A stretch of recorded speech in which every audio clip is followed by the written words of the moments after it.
ሌላው ሁላችሁም ግልጽ እንዲሆንላችሁ በዚህ ሰሞን በኦርቶዶክሳውያን ላይ የተፈጸመውን ግፍ በደልና ጭፍጨፋ ተከትሎ ኦርቶዶክሳውያን ሊቃውንት መረር አድርገው ቅራኔያቸውን ተቃውሟቸውን በቤተክርስቲያን ላይ የተፈጸመ ያለውን ግፍ በተመለከተ ተቃውሞ ሲያሰሙ ተቃውሞውን ለማፈን ያለው አማራጭ የአብይ አህመድ አገዛዝ ነገር በኃይል አድርገዋለሁ ነው አይደለም።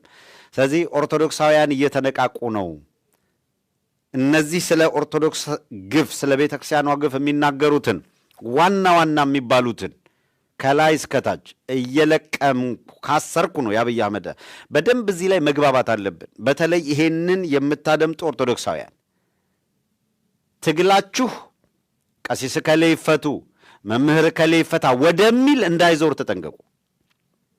ይሄ ስልት ነው። ይኸውልህ አርሲ ላይ በግፍ የጨፈጨፈው አካል እነዚህንም ያሰረው አካል የአብይ አህመድ አገዛዝ ነው። የታሰሩት ይፈቱልን የሚል ጩኸት የሞቱት ይነሱልን ብለህ ብትጠይቅ የማይነሱበት አይደለም። እያሰረ እየገደለ ያለው ስርዓት ኢናፍ ኢዝ ኢናፍ ወደሚል ነው ትግሉ መሄድ ያለበት። ከዚያ ውጪ የሆነ ካህናት የሆነ ሊቃውንት የሆነ ምናምን ሲያስር ትግልህን እነሱ ይፈቱ ወደሚል ካዞርከው ታርጌቱ እሱ ስለሆነ አርሲን ትረሳዋለህ፣ መዋቅራዊ ጭፍጨፋውን ትረሳዋለህ። የሁለት መቶ ዓመት ቤተክርስቲያን መቃጠሉን ትተውና ቀሲስ ከሌ ይፈታ መምህር ከሌ ይፈታ ወደሚል ትግሉ ይዞራል። እሱ ታክቲክ ነው። አምባገነኖች ይህን ነው የሚያደርጉት። እኛ የኢህአዴግን ስርዓት በምንታገልበት ጊዜ አንዱ ኢህአዴግ ሲጠቀመው የነበረው ስልቴ ነው። አብይ አህመድ የሚባል ዱርዬ ተራ ዱርዬ እዛ ያየውን ግን በጭካኝና በአረመኔነት ደግሞ ወሰን የሌለው አድርጎ ነው እየደገመው የበለጠ በከፋ ሁኔታ እየተገበረው ያለው።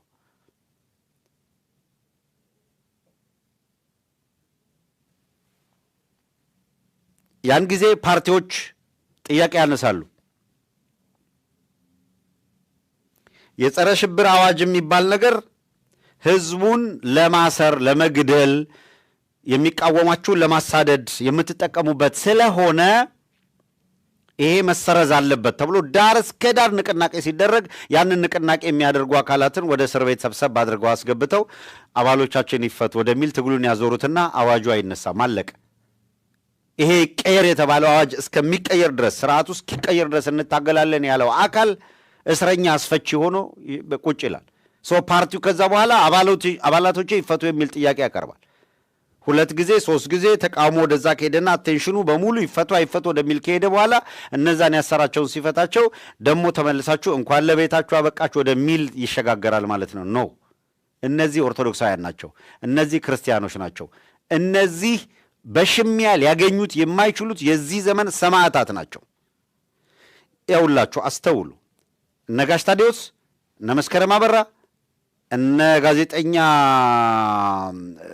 ማነው ዳዊት በጋሻው እነ ሚካኤል መላከ እነ ጋዜጠኛ ጎበዜ እነ ጋዜጠኛ እና መምህርት መስከረም አበራ እያንዳንዳቸው ሌሎችም እንጥራ እነ ጋዜጠኛ አባይ ዘውዱን ሌሎቹንም እነ ዮሐንስ ቧያለው እናቶ ዮሐንስ ቧያለው እናቶ ክርስቲያን ታደለ እነ ዶክተር ካሳ ተሻገር ስንቱን ጠርተን ስንቱን ትተን ማአት በጣም በርካታ የአማራ ወጣት አዛውንት ምሁር በየደረጃው አርሶ አደር በየእስር ቤቱ እየተሰቃየ ነው ያለው ለዓመታት።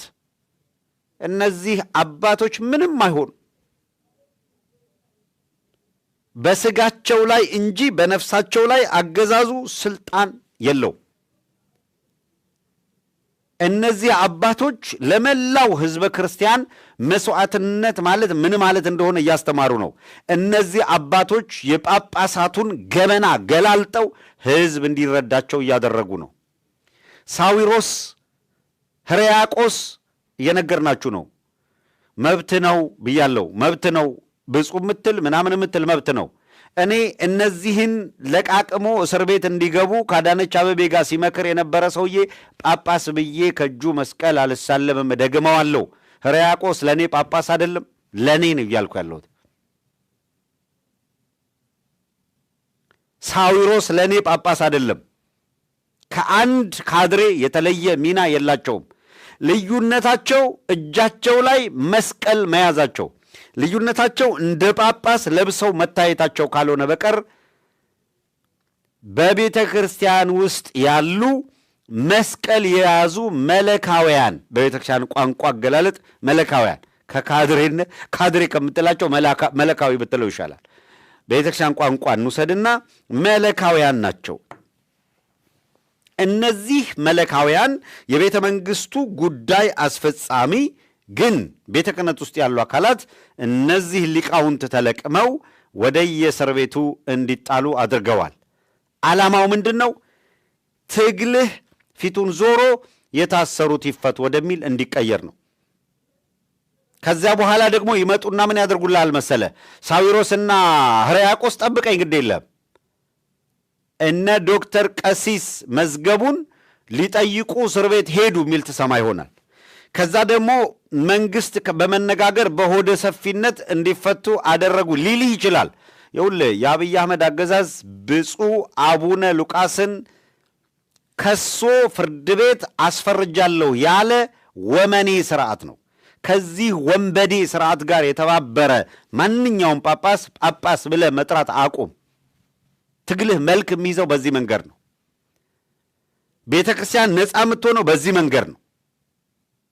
አንድ ካህን፣ አንድ መነኩሴ፣ አንድ ጳጳስ፣ አንድ ሊቅ የፈለገው ይሁን ቤተ ክርስቲያኗን ለማጥፋት መዋቅራዊ የሆነ የማጥፊያ ስልት አቅዶ ተዘጋጅቶ ቤተ ክርስቲያን ጠላት ናት ካለ ጋር የሚተባበር ጨለማ ከብርሃን ጋር ምን ኅብረት አለው? እንነጋገር። ምን ኅብረት አለው? አምጥተን ማስረጃ ቀረብን። ብልጽግና የሚባለው ቡድን ግልጽ በሆነ መንገድ የኢትዮጵያ ኦርቶዶክስ ተዋሕዶ ቤተ ክርስቲያን አስተውሉ፣ ምንኩስናን፣ ብሕትውናን ምን ብሎ ጽፎታል? በሰነዱ ላይ ድህነትን ፕሮሞት የሚያደርጉ ለልማት ጠንቅ የሆነ እምነት ብሎታል። ይሄንን ካለ በኋላ የኢትዮጵያ ኦርቶዶክስ ተዋሕዶ ቤተ ክርስቲያን ጠላት ናት ብሎ ከፈረጀ አካል ጋር ሄዶ የቆመ ጳጳስ ጠላት ናት ብሎ የሚያምን ነው። ልዩነቱ ያኛው ሽጉጡን በፊት ለፊት ይዞ ኮትና ከረባት አድርጎ ቤተ መንግሥት የሚባል ቦታ መሆኑ ነው። ይሄኛው ግን ጥቁር ለብሶ ቆብ አድርጎ ወይ ጠምጥሞ መስቀል ይዞ ወይ ነጠላ ጣፍቶ ቤተ ክርስቲያን ውስጥ መገኘቱ ነው ልዩነታቸው። በጠላትነት ወሰን ድንበር የላቸውም፣ አብረው ቆመዋልና። አስተውል። ዕለተ ሐሙስ ይሁዳ ከሐዋርያት አንዱ ሆኖ እየተቆጠረ እያጭበረበረ በመካከል ነበረ እስከ ሐሙስ ዕለት። ለምን መሰለ እስከ ሐሙስ የቆየው? ክርስቶስ ባወቀ ሐዋርያት ግን ባላወቁ ነው። ምን ተብሏል? ክርስቶስ ምን አለ? አሳልፎ የሚሰጥ ሰው ልጅ አሳልፎ የሚሰጥ እዚህ በመካከላችን በወጪቱ እጁን እየዘረጋ ነው ሲል ደነገጡ፣ ይተያዩ ነበር። ሲያውቁትማ ሲረዱትማ የተነገረ ቃል አይደለ? የምናውቀውን ያየነውን የሰማነውን እንመሰክራለን አይደል የሚለው ቃሉ። ያየኸውን የሰማኸውን መስክር። አብይ አህመድ ቤተ ክርስቲያን ተቃጥሏል፣ ወደፊትም ይቃጠላል ብሎ ተናግሯል አይደለም? ከአብይ ጋር የቆመ ጳጳስ ቤተ ክርስቲያን ይቃጠላል፣ ተቃጥሏል፣ ወደፊትም ይቃጠላል የሚለውን አካል አምኖበት ነው አብሮ የቆመው። ይሄ ለእኔ ወንበዴ ነው። ይኸውልህ ክርስቶስም ወደ ቤተ መቅደሱ ሄደ፣ ጅራፍም አነሳ።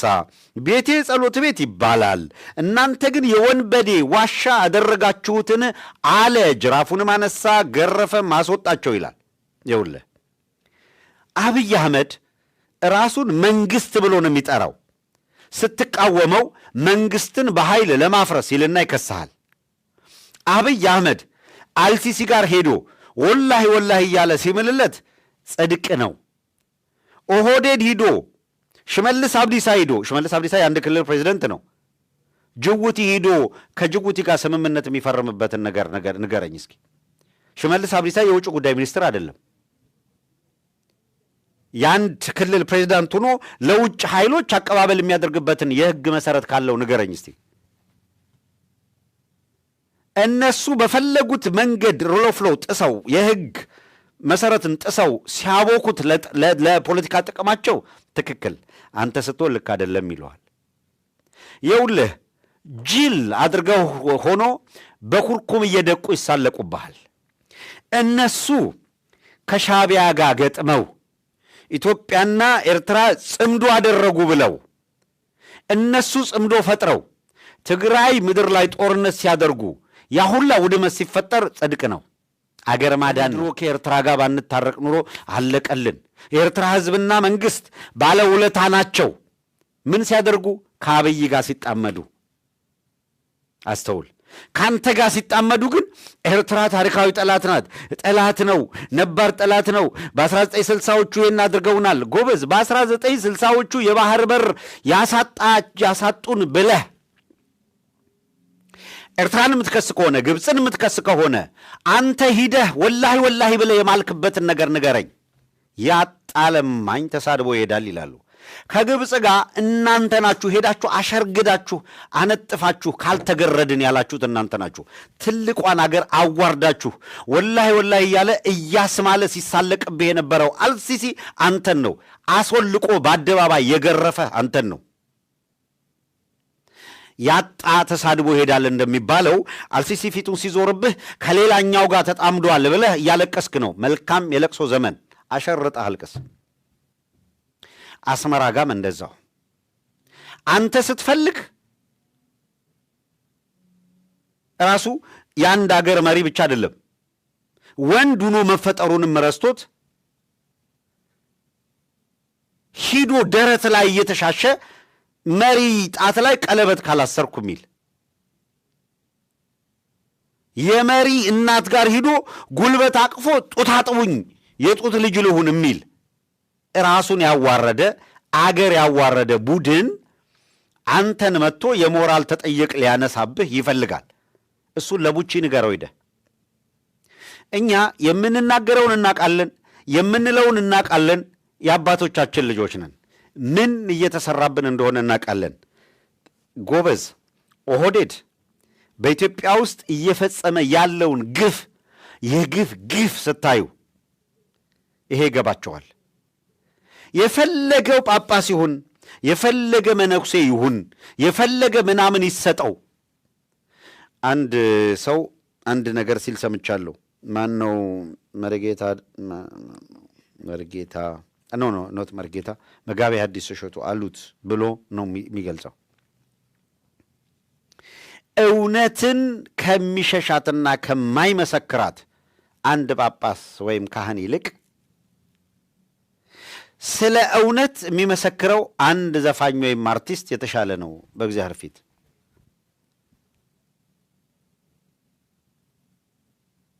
ምን ማለት ነው ይሄ? ከእውነት በስተጀርባ ከቆመ እርሳው። ይውልህ የማይነካ የማይደፈር ለማድረግ እሱ ለጴጥሮስ የተሰጠው ስልጣነ ክህነት፣ አይንተ እግዚአብሔርነት፣ የእግዚአብሔር ዓይንነት እንደ ቃሉ ሆነ ስትገኝ ነው። ካልተገኘህስ የእግዚአብሔር መልአክ ለቅዱሳኑ ጸሎት ይጨምረው ዘንድ ብዙ ዕጣን ተሰጠው። መልአኩም ወደ ቅዱሳኑ መጣ። የቅዱሳኑም ጸሎት ከዕጣኑ ጢስ ጋር ከመልአኩ እጅ ወደ እግዚአብሔር ወጣ የሚለው መጽሐፍ ቅዱስ ነው። እኔ እኮ አይደለሁም። ዮሐንስ በፍጥሞ ደሴት ላይ ሆኖ ያየውና የጻፈውን ነው አሁን የምናገረው። ንጹሕ ቅዱስ ሲሆን፣ ካልሆነስ ከህብረታችሁ ጽድቅን የሚፈልግ የለም። ይሄ የጸሎት ማሳረጊያ የሆነው ከመልአኩ እጅ የቅዱሳኑ ጸሎት ከመልአኩ እጅ ከዕጣኑ ጢስ ጋር ወደ እግዚአብሔር ሄደ፣ ወደ እግዚአብሔር አረገ ተብሎ በተነገረበት መጽሐፍ ቅዱስ ላይ በሌላው ክፍል ደግሞ ዕጣኑም ምናምንቴውን ከእጃችሁ የሚፈልግ የለም ይላል። አየኸው? በርኩሰት ሲሆን፣ ደም በማፍሰስ ሲሆን፣ በጭካኔ ሲሆን፣ በአረመኔነት ሲሆን ዕጣን ይዘህ ልትሸውደው እንዳትሞክር፣ ምናምንቴ ነው ይልሃል እግዚአብሔር። ይኸውልህ በአርሲ የተገደሉ ወገኖች ለምን ተገደሉ ብለው የተቃወሙ፣ ለምን ተገደሉ ብለው የጠየቁ ካህናት እስር ቤት ታጉረው መከራ እየተቀበሉ ሳዊሮስና ሕርያቆስ ከሽመልስ አብዲሳ ጋር ተነጋገሩ የሚል ዜና ይዘመጠ አባቶቼ ለማለት የምትሞክር አካል ካለ ከይሁዳ ወገን ነህ። በበኩሌ ከእንዲህ ያለው ጋር ኅብረት የለኝም። እምመራው በሥርዓተ ቤተ ክርስቲያንና በሕጓ እንጂ እምመራው በወደል ቄስ አይደለም፣ ሻኛ ባወጣ ጳጳስ አይደለም። ጳጳስ የሚለውን ስም ተሸክሞ ግን በቤተ ክርስቲያን ላይ ቅጥፈት በሚያመጣው አይደለም። ንጹሐን ቅዱሳን ለቤተ ክርስቲያን ዕለት ዕለት የሚገደሉላት አሉ። ይኸውልህ አውደ ምሕረት ላይ መጥቶ ይቆምልሃል። ዝርፍፍ ያለ ቀሚሱን ለብሷል። ግድንግድ ቦርጩንም የሚደብቅበት ነው። በዛው መናገር አቅቶት መተንፈስ አቅሶት ሰውነቱን መሸከም አቅቶት ወዲያና ወዲህ እያለ ቀኑን ሙሉ ስለ አንተ እንገደላለን ይልልሃል። ይኸውልህ ቀኑን ሙሉ ስለ አንተ ጮማ እንቆርጣለን የሚለው እኮ ሰውዬ ነው። ቀኑን ሙሉ ስለ አንተ እንገደላለን የሚሉትማ ዳዋ ጥሰው ቅጠል በጥሰው ቋርፍ እየበሉ አንቦጣ እየበሉ ጠዋት ማታ ቀን ከሌሊት በእግዚአብሔር ፊት የሚማልዱ ስለ ሰማዩ ዝናብ፣ ስለ ምድሩም ጠል፣ ስለ ፍሬው፣ ስለ በረከቱ፣ ስለ ሀገር፣ ስለ ወገን፣ ስለ ዓለም ሰላም፣ ለሰው ልጆች ሁሉ መዳን የሚጸልዩ ራሳቸውን ለክርስቶስ ለይተው ያስገዙ ብዙዎች ናቸው። ጩልሌው አሁን የለም። ይኸውልህ እነ ሄኖክ ምናምን አሁን የሉም። አደባባዩን የሚያስጨንቀው ሄኖክ የት ሄደ? ፈልገው እስቲ አንድ ጊዜ እዚህ ውስጥ ታየዋለህ። ሄኖክ የሚባለውን ከአዳነች አቤቤ ጋር ተደዋውሎ አደባባዩን አህላፍ ዝማሬ ብሎ ሲያጥለቀልቀው ታያለህ። በጥንቃቄ እንየው ስንል የነበረው ለዚህ ነው። የታለ አርሲ ሲገደሉ የታለ ለምን ብሎ ጠይቋል። አይታችሁታል? አሁን የሉም። እነማን ናቸው ለፍዳው ለመከራው ጊዜ የመጡት? እነዚህ በጣም ጥቂቶቹ ናቸው። ዓላማውም እነዚህን ቀድሞ ሲመታ ሌላውን ዝም እናሰኘዋለን ነው። አየህ፣ የሚናገሩትን ቀድመ ምታቸው፣ ከዛ ሌሎቹ ዝም ይላሉ። የታላችሁ ሞቲቬሽናል ስፒከርስ? ሐቀኛው ነን የምትሉት በየመድረኩ የአፍካራቴ ያለኛ ንግግር አዋቂ የለም የምትሉ አካላት የታላችሁ? አሁን ቀኑን ሙሉ ስላንተ እንገደላለን እያልክ የምታስተምረው ሰባኪ የት ተደበቅክ? አሁን እስር ፈርተህ የት ሄድክ? ዘመኑ የሰማዕትነት ነው። ሰማዕትነትን ተሻምተን እንቀበለዋለን። የት ነው ተሻምተህ የምትቀበለው? የት ድራፍት ቤት ነው ወይ? የት ነው የምትቀበለው? የትግሉን አቅጣጫ የታሰሩ ይፈቱ ወደሚል ሼፕ ለማድረግ የሚደረግ ርብርብ በፍጹም እንዳትጋሩ። ይሄንን በፍጹም እነዚህ አባቶች እነዚህ ሊቃውንት ታስረው ከሚንገላቱበት መፈታት አለባቸው። አዎ የታሉ? ስለ ቤተ ክርስቲያን እናለቅሳለን። እውነት ነው። እዚህ አድሚናችንም እያስታወሰን ስለ ቤተ ክርስቲያናችን እናነባለን፣ እናለቅሳለን ምናምን የሚሉ በጣም ብዙ ሚሊየን ተከታይ አለን የሚሉት እነ እሸቱ፣ ልክ ነው እሸቱ የዶንኪቲው ምናምን የት አሉ? ዋልድባ ሂዶ ፊልም ከመስራት የት አሉ? አሁን አርሲ ህዝቡ እያለቀ ነው። አርሲ ላይ ጭፍጨፋ ተፈጽሟል። ቤተ ክርስቲያን ተቃጥሏል። እንዴት ቤተ ክርስቲያን ትቃጠላለች ማለት ይኸው ያሳስራል። እስኪ አሁን ድፍረታችሁን አሳዩ። የት ጋር ነው ያሉት? በየቦታው በየደብሩ ያሉትን ጠይቁ። በየደብራችሁ ያሉ አስተዳዳሪዎችን የተደበቁትን ጠይቋቸው። አሁን የት ናችሁ ብላችሁ ጠይቋቸው።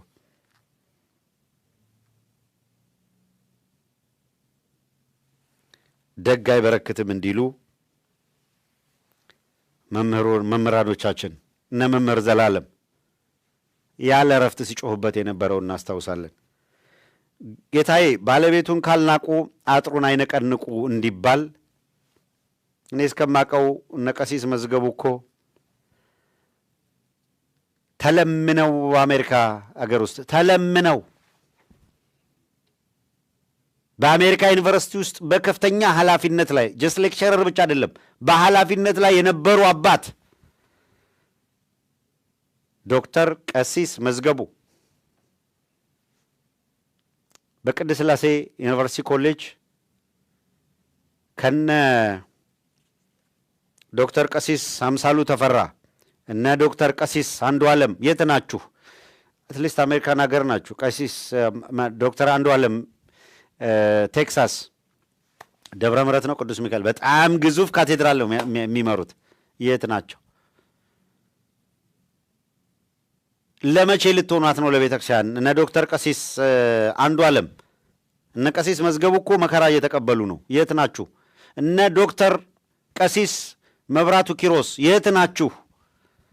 የምትከበሩ የምትወደዱ ቤተ ክርስቲያን አስተምሮ በሚገባ የምትታወቁ አባቶች ከእናንተ ጋር የእናንተ ባቸው ሆኑት በአርሲማ ሕዝብ እያለቀ ዝም አልልም ብለው የተናገሩ ስርዓቱ አንቆ እስር ቤት ጥሏቸዋል። አስችሏችሁ ዝም አላችሁ? በየቦታው ላይ እዚህ አሜሪካን ሀገር አውሮፓ ሀገር ጳጳሳት አሉ። እስቲ ምዕመናን በየደብሩ አንድ ነገር ጀምረዋል። የለንደን ፋኖ ደብዳቤ መላካቸውን አውቃለሁ ለየአድባራቱ በለንደን በአርሲ ጉዳይ ላይ አቋማችሁን ንገሩን። ከዛ ውጭ አምባሳደር የሚባለውን ሰውዬ ሄደን የምንታገልበት ምክንያት ምንድን ነው?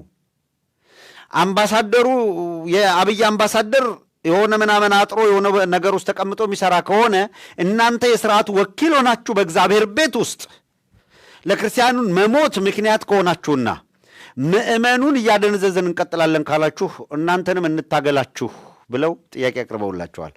ትረስት ሚ የጊዜ ጉዳይ ነው። ምእመናን እየነቁ ነው። ተደብቆ አጭበርብሮ መስቀል አውጥቶ ምናምን ማድረግ እያከተመ እያበቃለት ነው የመጣው። በሐቅ ለቤተ ክርስቲያን የሚያገለግሉት ይጸናሉ፣ የማይሆኑት ይጠረጋሉ፣ ይወጣሉ። ምርጫ የላቸውም። ወይ ያገዛዙ አገልጋይ ሆነው ይቀጥላሉ፣ ወይ ቤተ ክርስቲያንና ምእመናኗን ያገለግላሉ። አለቀ። ለሁለት ጌታ ተገዝቶ መኖር የማይቻልበት ሁኔታ ተደርሷል። ለምን ይሄንን አልን? ምእመናን አስተውሉ። የኢትዮጵያ ኦርቶዶክስ ተዋሕዶ ቤተክርስቲያን አማንያን በተለይ አስተውሉ። አሳይተናል። ዶክመንት አዘጋጅቷል። የአብይ አህመድ አገዛዝ ቤተክርስቲያኗ መጥፋት አለባት ብሎ የወሰነ መሆን ለማጥፋት ቆርጠው ተነስተው ባለፉት 6 ዓመታት መዋቅራዊ በሆነ መንገድ ቤተክርስቲያኗን ሲያጠቋት ቆይተዋል። ሽመልስ አብዲሳ አሁን ያወጣውን አዲስ መመሪያ ሰምታችኋል? መመሪያ አውጥተናል አላየ? ምዕመኑ በቃ አሁን ገብቶት እየጠፋ መሆኑ እነዚህ ሰዎች መዋቅራዊ በሆነ መንገድ አቅደው ቤተክርስቲያኗን ለማጥፋት እየሰሩ መሆኑ ይሄ ግባቸው፣ ዓላማቸው፣ ታርጌታቸው ይሄ መሆኑ ሲታወቅ ኦሮሚያ ውስጥ ባሉ የእምነት ተቋማትና አንዳንድ በወል በጋራ የሚያዙ ቦታዎችን ካርታ እንሰጣለን፣ ለዚህ ደግሞ አዋጅ አጽድቀናል አሉ። ጌታዬ አሁን ይኸውልህ ከምትገምተው በላይ አደጋው ፈጦ እየመጣልህ ነው። አንድ የምታውቃቸው 2-3 ነገ በፈለገው መንገድ ሊቀይር የሚችለው ካርታ ተሰጠ፣ እዚህ ቦታ እንደዚህ ተደረገ የሚል ዜና ይነግርኋል። ግን ትረስት ሚ ቤተ ክርስቲያኗ 200 የጥምቀት መውጫ ቦታ ካላት የመጀመሪያው ዜና የሚሆነው 30 ወይም 40 የጥምቀት ቦታዎች የማረጋገጫ ይዞታ ተሰጣቸው ተብሎ ምዕመናን እንኳን ደስ አላችሁ የሚል ቄስና ጳጳስ ያንን ሰርተፍኬት ይዞ አደባባይ ይወጣልሃል። ከ200 ይዞታዋ 160ዋ ተነጥቋል የሚል ዜና አይደለም የሚነግሩ። 40 ካርታ ተሰጠ ይለዋል። ካርታ የሌለው 200 ይዞታ ለዓመታት ይዘህ እኮ ቆይታል። 160ውን ነጥቀው 40 ሰርተፊኬት ተሰጠ የሚል ዜና ነው የሚያስነግሩት። መዋቅራዊ በሆነ መንገድ ቤተክርስቲያኗን እየነቀሏት ነው። መስቀል አደባባይ